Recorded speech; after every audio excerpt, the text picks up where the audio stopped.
दोस्तों, हम अपने चैनल पे बहुत मेहनत से वीडियो बना रहे हैं। हमें आपकी सपोर्ट की बहुत ज़रूरत है। यूट्यूब हमारी वीडियो के रीच नहीं भेज रहा है। आप लाइक करेंगे और एक छोटा सा ही सही पर कमेंट करेंगे, तभी हमारे वीडियो को प्यार मिलेगा और यूट्यूब की तरफ से रीच मिलेगी। तो कृपया करके एक लाइक और एक छोटा सा ही सही पर कमेंट कर दीजिए।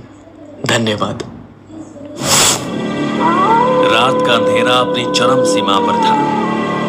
शहर की सुनसान गलियों में सिर्फ एक आवाज गूंज रही थी, एम्बुलेंस का सायरन। ये एम्बुलेंस चलाने वाला आदमी था राघव। राघव की जिंदगी आम नहीं थी, क्योंकि वो सिर्फ जिंदा लोगों को नहीं बल्कि मरे हुए लोगों को भी एम्बुलेंस में ले जाता था। वो अपना काम खत्म करके एम्बुलेंस से घर लौट रहा था कि तभी उसे एक अजीब बेचैनी का एहसास हुआ। उसने अचानक गाड़ी रोक दी।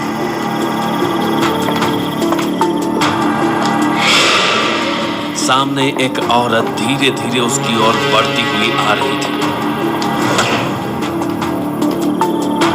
राघव ने तुरंत कुछ लकड़ियां इकट्ठा की और उन्हें जलाकर बैठ गया। आंख की लपटें तेज होते ही वो औरत से बोला, जो आया है उसे जाना ही होगा। इस दुनिया में तुम्हारे लिए अब कुछ नहीं बचा, मुक्त हो जाओ। वो औरत उसके सामने खड़ी एकटक उसे घूरे जा रही थी। राघव ने एक प्राचीन मंत्र पढ़ना शुरू किया, ओम क्रीम कालाय नमः। ये एक ऐसा मंत्र था जिसे उसने किसी पुरानी किताब में पढ़ा था। जैसे ही मंत्र पूरा हुआ, कुछ ही क्षणों में वो औरत पूरी तरह गायब हो गई।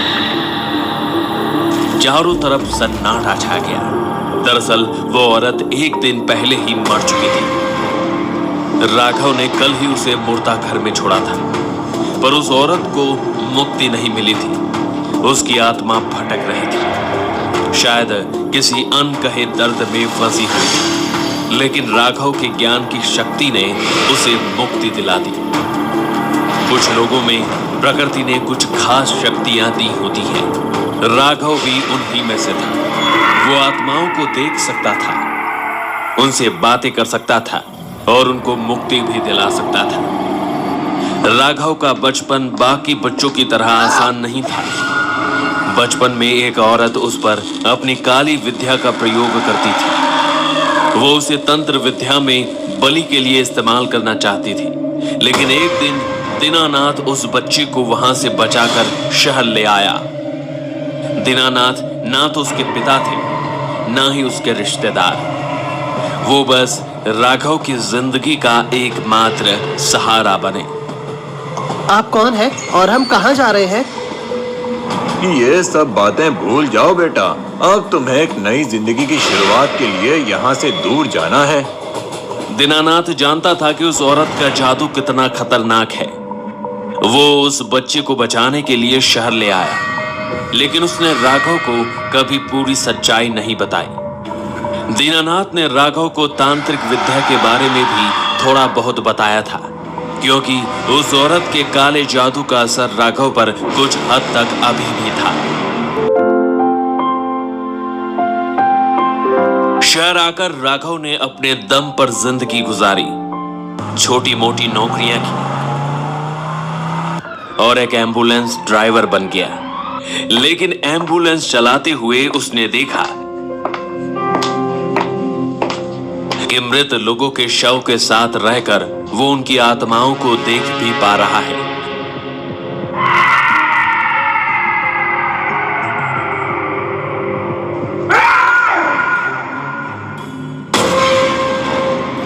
आत्माओं से सुरक्षित रहने के लिए वो तंत्र क्रिया की किताबें पढ़ता था, जिससे वो सुरक्षित भी रहे और उसका ज्ञान भी बढ़े। एक रात जब वो एक लाश को शमशान घाट छोड़कर आ रहा था,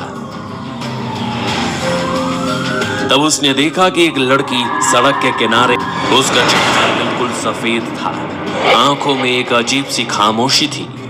राघव ने उसे देखा, लेकिन जैसे ही एम्बुलेंस उसके पास से गुजरी, वो हवा में गायब हो गई। आत्माएं तो मुझे हमेशा से दिखती थी, लेकिन इस तरह अब हर वक्त मुझे कोई ना कोई आत्मा दिखती है। ये मेरे साथ क्यों हो रहा है, मुझे कुछ समझ नहीं आ रहा। डर तब और बढ़ गया जब रात को घर लौटने पर वही लड़की उसके अपने घर में फिर दिखी। राघव आमतौर पर आत्माओं से नहीं डरता था, लेकिन इस बार वो थोड़ा सहम गया। सड़क पर दिखने वाली आत्मा घर कैसे आ गई? फिर खुद को संभालकर उसने आत्माओं को शांति देने के लिए अग्निकुंड के सामने प्रक्रिया शुरू की।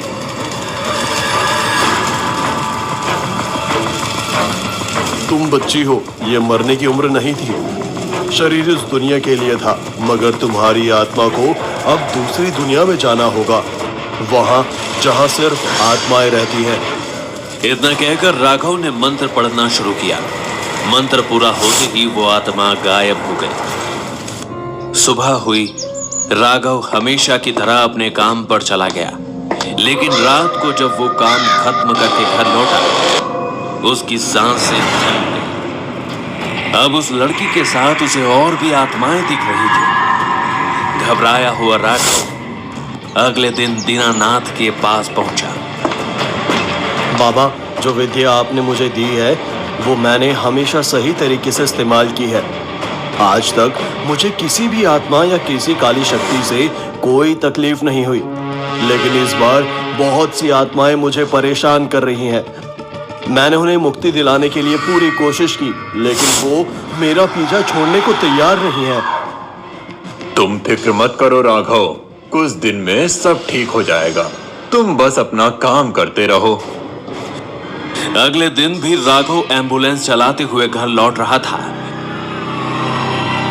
तभी उसने देखा कि बगल वाली सीट पर वही लड़की बैठी है और बिना पलक झपकाए उसे ही देख रही। राघव भी थोड़ा बेचैन हो गया। बड़ी से बड़ी आत्माओं को मुक्ति दिलाने वाला राघव कुछ भी समझ नहीं पा रहा था कि ये छोटी बच्ची और बाकी आत्माएं उसके पीछे क्यों पड़ी है। वो इन्हीं ख्यालों में डूबा था कि अचानक सामने से एक बस आ गई। वो बस को बचाने की कोशिश में गाड़ी पर से संतुलन खो बैठा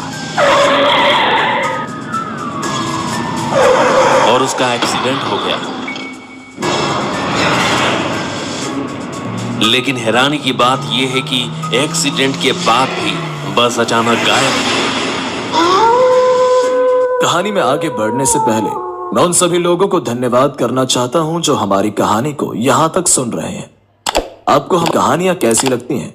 अपना वैल्यूएबल कमेंट देकर हमें जरूर बताएं। और ध्यान से, अगर आपने लाइक नहीं किया है तो पहले लाइक करें, और अगर आप इस चैनल पर पहली बार आए हैं तो चैनल को सब्सक्राइब करके आप हमारे साथ जुड़ सकते हैं। थोड़ी देर बाद राघव की आंखें दीनानाथ के घर में खुली। अच्छा हुआ तुम ज्यादा दूर तक नहीं गए, वरना शायद मैं तुम्हें यहाँ जिंदा नहीं ला पाता। बाबा, वो बस वो सामने थी। मैं संतुलन। बस जो सिर्फ तुम्हारे मन की कल्पना थी, तुम उसे सच मत मान बैठो। अपनी जान दांव पर लगाकर तुमने बड़ी गलती की है। तुम्हारी विद्या कमजोर पड़ रही है। आत्मा और इंसान में फर्क करना भी अब तुम्हारे लिए मुश्किल हो रहा है। ये वक्त कमजोर पड़ने का नहीं, मजबूत बनने का है। बाबा, वक्त आ गया राघव, तुम्हारे सच जानने का, तुम्हारे बचपन की एक सच्चाई जिससे मैंने तुम्हें अब तक दूर रखा। जिस गांव से मैं तुम्हें लाया था उसका नाम था काली ग्राम। एक ऐसा गांव जहां भूत प्रेत, तंत्र साधना, वशीकरण, काली विद्या, ये सब एक आम बात थी। वहां का बच्चा बच्चा इन चीजों से वाकिफ था। ये सब वहां की जिंदगी का एक हिस्सा था। वहां बच्चों को बचपन से ही तंत्र मंत्र सिखाया जाता था।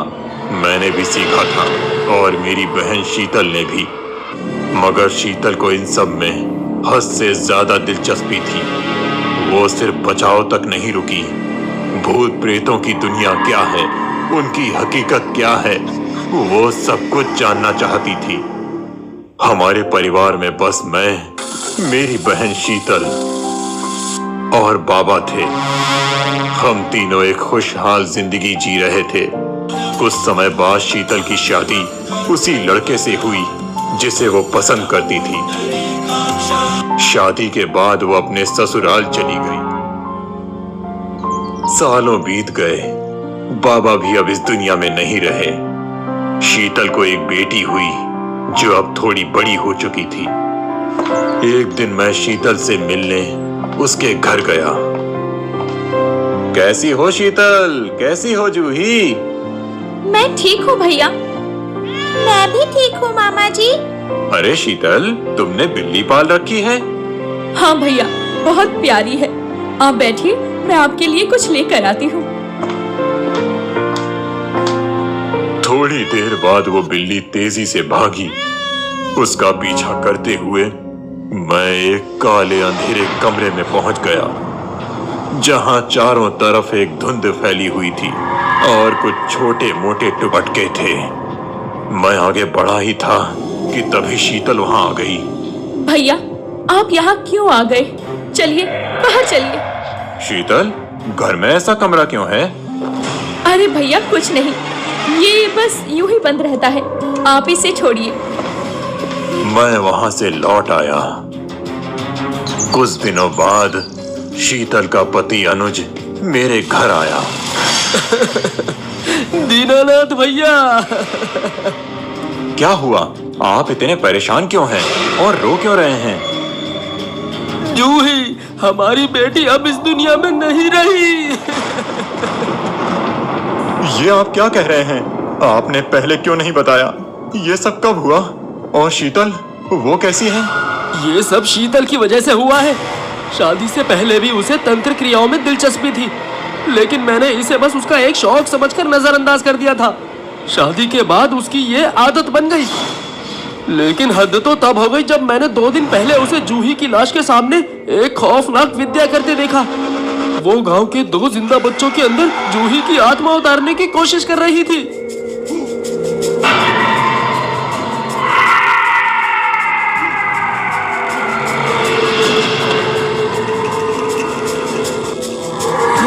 शीतल, ये तुम क्या कर रही हो?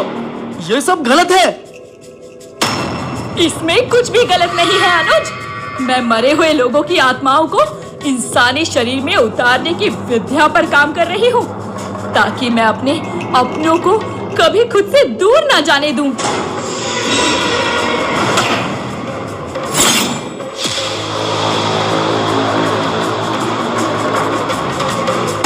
तुमने ये क्या किया अनुज? तुमने मेरी विद्या भंग क्यों की? मेरी ये विद्या सफल होने ही वाली थी। जानवरों पर मैंने इसे आजमाया है, अब इंसानों की बारी है। इन मटकों को देख रहे हो? इनमें भयानक से भयानक राक्षसी आत्माएं कैद हैं, जो वक्त आने पर मेरी मदद करेंगी। मैं मौत को मात देने वाली हूँ अनुज। अब मुझे कोई नहीं रोक सकता, कोई भी नहीं। भैया, मुझे लगता है कि उससे तंत्र क्रिया में कोई बड़ी गलती हो गई है। पहले जूही की अचानक एक हादसे में मौत हो गई,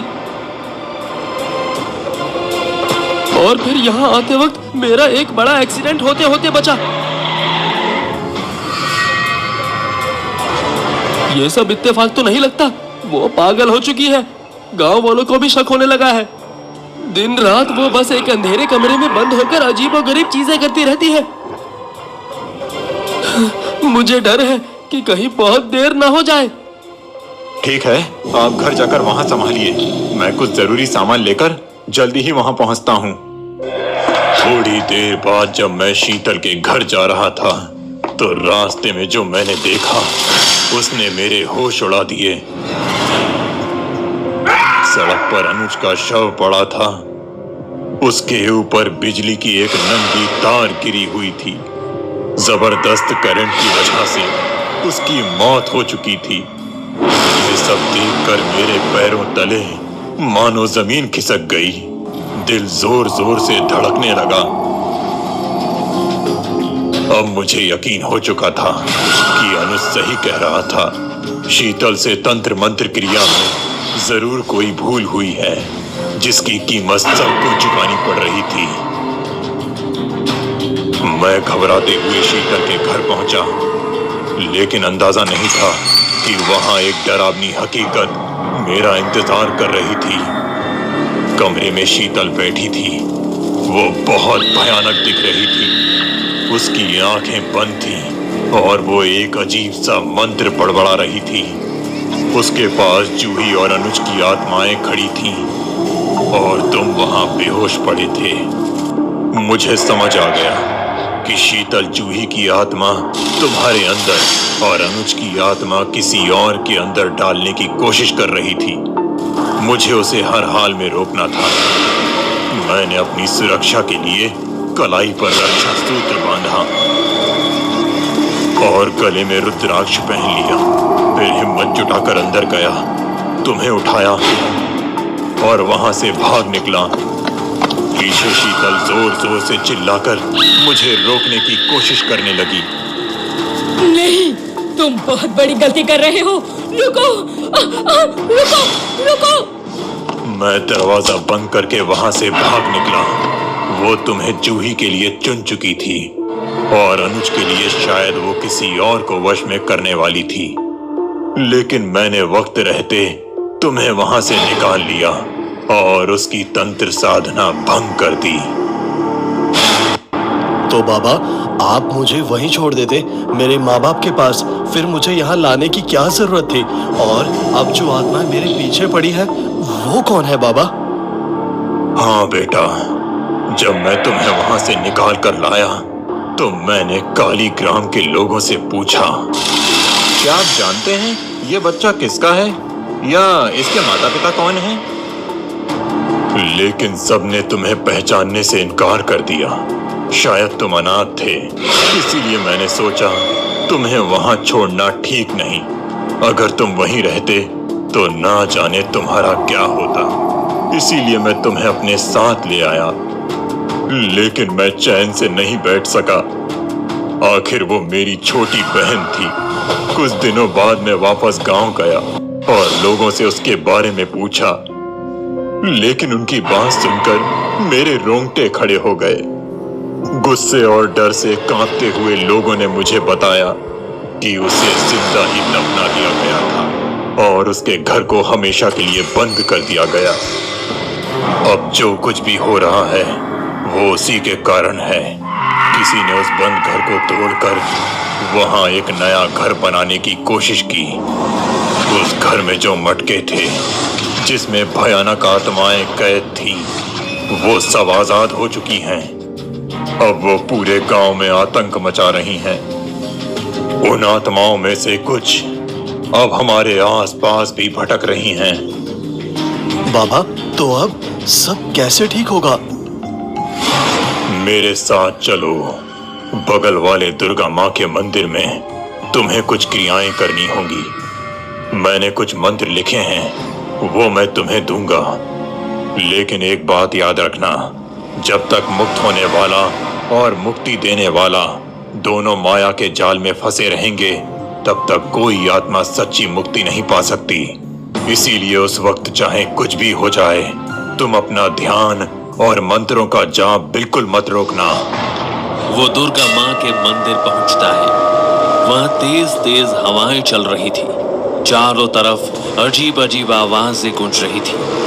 अग्निकुंड के पास राघव बैठा, दूसरी तरफ दीनानाथ और सभी आत्माएं मौजूद थी। राघव ने मंत्र पढ़ना शुरू किया। धीरे धीरे एक एक कर आत्माएं लुप्त होने लगी। जैसे ही सारी आत्माएं गायब हो गई, राघव ने देखा कि दीनानाथ भी धीरे धीरे लुप्त हो रही थी। राघव हैरान था, लेकिन तभी उसे दीनानाथ की बात याद आई। माया के जाल में मत फंसना, चाहे कुछ भी हो, अपनी साधना मत रोकना। इसलिए बिना कोई भाव प्रकट किए राघव मंत्र का जाप करता रहा। धीरे धीरे सारी आत्माएं और दीनानाथ भी पूरी तरह लुप्त हो गए और सब कुछ शांत और सामान्य हो गया। अगले दिन राघव अपने काम पर लौट आया। अब उसे अपने अतीत का पूरा सच पता चल चुका था। उसके सारे सवालों के जवाब मिल गए थे, लेकिन एक सवाल अभी भी उसके जहन में घूम रहा था। दीनानाथ भी एक आत्मा थे। वो जानना चाहता था कि दीनानाथ के साथ आखिर क्या हुआ, लेकिन हर बार उसे दीनानाथ की वो बात याद आ जाती है, अगर सब कुछ ठीक करना है तो मोहमाया में मत फंसना। फिर भी ये सवाल उसके मन में बार बार उठता रहा। दीनानाथ आखिर कहाँ गए? क्या सच में उन्हें मुक्ति मिल गई?